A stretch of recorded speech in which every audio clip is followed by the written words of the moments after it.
a crux of our policy recommendations basically is to see that subnationals start to take the weight when it comes to governance. I think for the last 30 years, we have seen a dereliction of their duties, especially with regards to state governors and how they do financialization for infrastructure, how they also govern business environments to be friendlier for businesses. I think that the overt taxation, the multiple taxation, most of that burden is actually caused by subnationals failing to govern.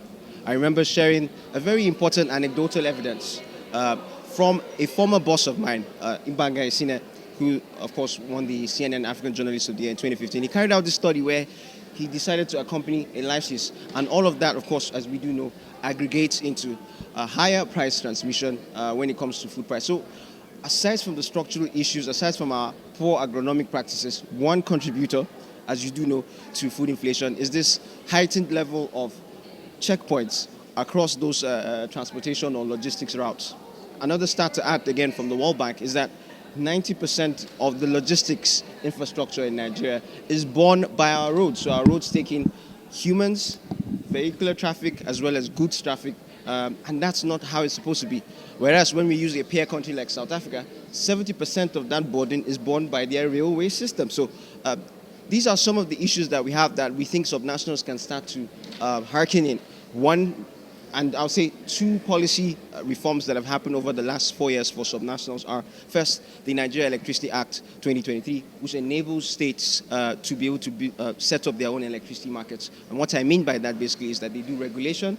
However, for our best case scenario, we expect that these reforms that we have seen in the past couple of months will begin to have positive impact on the economic, particularly in terms of exchange rate management. We expect to see more inflow of foreign portfolio investments. This has an impact on stabilizing the naira. We also expect to see more improvement in our oil production. That would have impact on net exports and also have a way of strengthening the naira through foreign exchange inflows. This also have a trickle-down effect on the manufacturing sector, as there will be more access to foreign for FX, and also have impact on manufacturing, have access to on agriculture, and this also would increase labor because agriculture is the largest employer of labor, and we also expect that the economy will grow. Best case at 3.6%, which of course is still very slow, which is still sluggish and marginal. The macroeconomic outlook into the political and economic landscape of Nigeria for 2025.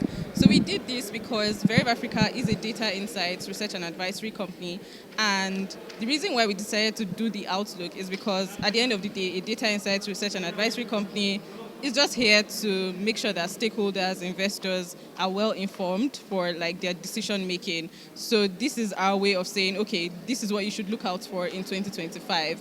And as a data insights company, we decided to use econometric models, and we also infused a lot of data. I'm sure that you kept hearing stats and data during the launch event. So yes, that's the scope of the report. What can you expect from Veriv Africa? To be honest, I'll say just watch out, because we have a lot of things in store. For example, we're working on producing some food production data for Q1 next year, I believe. So just watch out. We have a lot in store for you.